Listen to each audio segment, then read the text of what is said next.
about their offense, but obviously defense looks improved from what we've seen out of Oklahoma the last couple of years. Yeah, I'd say very much improved. I watched a couple games from last year, watching this year.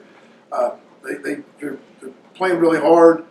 The scheme they have is very similar to what Vic does with all the movement and slants and guys moving around a lot, and they got really good players. The number 90, the Gallimore kid, has changed his body. They've done a good job. He plays really hard. He's going to be a tough block up front. He's going to be a guy that's going to get a chance to be drafted early. So it's going to be a challenge for us. But defensively, they're playing really hard right now, and they're really fast. And they do some really good things on defense. And they've definitely gotten better. Matt, how does a team get 9 sacks? Whew. I like the way you said the way they get them, not so I don't give them up. I mean, they just they just play really hard. And like I said, they move a lot. They do a lot of picks, a lot of twists up front, and they got really good ball get off. They do a good job using their personnel, using their linebackers to come off the edge as speed rushers, and it's just they create chaos. That's what they do is they create chaos because everybody tries to game plan them to block. Try to get two hats on some of their D linemen, and when you do that, you create some confusion up front, and then that's when things like that happen. And they get ahead. The big thing is they get ahead on offense, and then they cause you to have to throw the ball to try to have a chance to win, and that's when you end up with all those sacks. When you're in a passing situation every down, and they know it, and they can come after you. That's what happens in those kind of games when you give up that many sacks.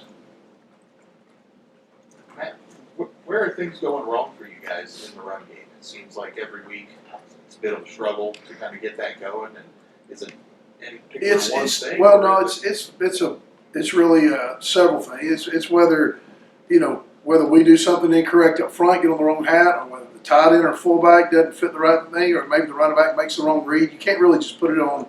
You go back and watch the film. We had 25 runs, and 5 of those runs were negative run plays, and all 5 of those, 2 of them up front was us. One of them was a tight end, and then 2 of them were the running backs where they made the wrong read, and that's those are things that you got different points that people like we said last week, not from a discipline standpoint, not doing the right thing every single time, and we're not talented enough right now to overcome that kind of stuff, and then you get behind and you start trying to throw the ball more and not run the ball as much as you should. So there's a little bit of that too.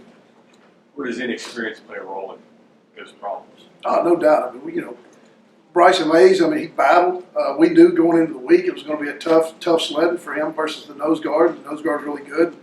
And, he struggled. He had some plays, and it's hard to run the ball in the middle, when you can't handle the nose guard. So, we're going to have the same problem this week. We got to figure out a way to get him help and be able to handle number 90 in there. So that's kind of where it goes to is you got to figure out where you put the ball. When they know you're running it outside, all of a sudden they start setting edges on you. And anytime you're trying to run the ball outside and get tackled for loss, it's a 4-yard loss. And, get behind the chains and you don't have the personnel right now to overcome that. You don't have that guy that's an eraser.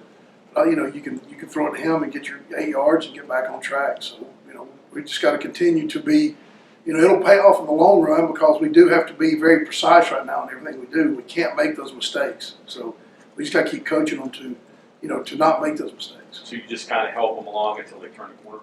Yes, that's what you got to do. You got until we get big enough and strong enough up front to where we can handle people one-on-one and be more consistent in the run game where we're getting 4 yards every time we run the ball and not just trying to get back to the line of scrimmage. Neil mentioned in Kentucky he dealt with a similar situation with freshmen. Have you had an instance where that's been the same? Was that also? Yeah, no doubt. When I went to Troy, my center was a defensive lineman that we moved to offensive line. He was a prep school kid, and the kid ended up being all conference, 3 years in a row. But the first 2 years, it was bad. It was tough, watching him grow into that. Right now, I got a couple guys that are working on that. They're having to grow into that role, and that's where Bryson is right now. He works his butt off. He studies hard. He's in the weight room every day, but he's just hadn't physically matured into a Big 12 center that he has to be right now. How do you explain Kennedy McCoy not reaching the level that it looked like he was going to reach as far as both pass catching and running the ball? I really can't explain that. I can't.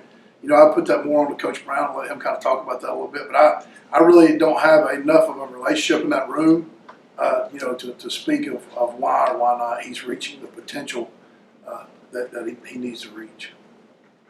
Speaking of relationships, I've known Lincoln for a long time. Just talk about that a little bit.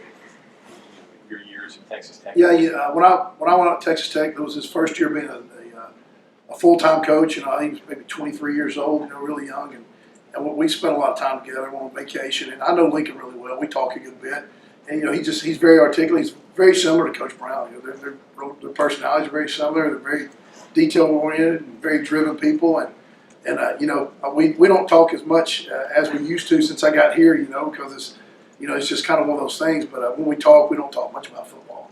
In your wildest dreams, could you imagine him being the coach of Oklahoma this young in his career? No, I did not. I didn't see that coming. I knew he was going to be a really good coach. He's a really good offensive coach, and he's really surprised by how well he's handled everything. And he's very mature for his age, in the way he handles everything. So he's really impressed me with the way he handles himself and handles the team. Where'd you guys go on vacation? We went to Jamaica. We went to Jamaica and hung out. It's before he had any children, and it was my wife and I. We had a good time. With Kendall's situation still being up in the air, would practice reps change for quarterbacks this week? He did. I think he said 80-20 Do you get Jack Allison more? What do you do? Well, it's just going to depend a lot on how he comes out today. He's down there throwing today, so we'll see what happens when he comes out before practice. And we got a plan ready if he can't. We got a plan ready if he can. One more on Lincoln. What is it about the Mike Leach system that's created the creative coaches that have come out of that deal with all of you guys, kind of? I don't know. It's with Mike, it's kind of crazy because it's just you start looking at all the people with even going back to like Chris Hatcher at Sanford, and Hatcher and I played together for Mummy and for Leach, and there's such a big cradle of coaches that I don't know if it's just the love of the game, how he always makes it fun. He's always, that's kind of the way he did it. It was always fun, and it was never a grind. So I really don't know just the offensive side of the ball. He had such a creative offensive mind with the way he did everything. It just made the game fun. That your explanation Saturday was that the game plan during the week was kind of specific to Austin. You kind of had to ditch that a little bit with what somebody else said. This week would you have the same, handcuffs if Austin can't go and you got to put in plan B with Jack or Trey or Jack? Yeah, but we'll make sure. Whoever is going to be the starting guy is going to get the reps, and they're going to know the game plan, and they're going to know the specifics of the formations and the motions and the burst plays and things like that we do that they need to get reps in. So we're going to, like I said, the decision will be made, pretty soon as far as who's going to be able to go. And when Coach Brown will pull out the game plan for that guy, and what he knows best, and what he understands, and what he can, what he can go out there and accomplish. That's what we're working on today.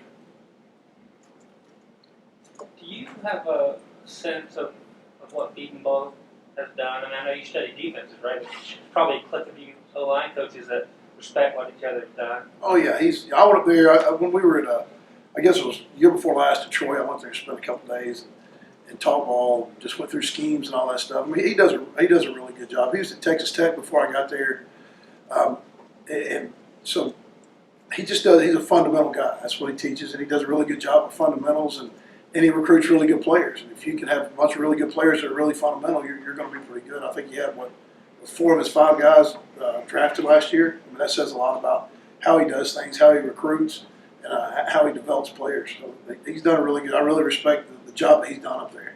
How much, those visits always intrigue me because are they really going to show you everything behind the curtain, or obviously Troy and Oklahoma weren't going to play? Yeah, and that's not a problem. We were all good enough friends where they didn't have a problem with that. There's no, there's no hiding a bunch of stuff. You don't go into signals or cadence or stuff like that. And really, you don't want anybody else to know. But as far as plays, and we all run the same plays. It's just the way of teaching things is huge. That's what I try to learn anywhere it goes. Like, how do you teach that? How do you teach all these multiple things to these guys and get them to understand it, fundamentals and scheme and all that. So that's what I'm always about, is how do you teach. Building blocks, type of stuff. Yeah. Okay, thanks, Coach.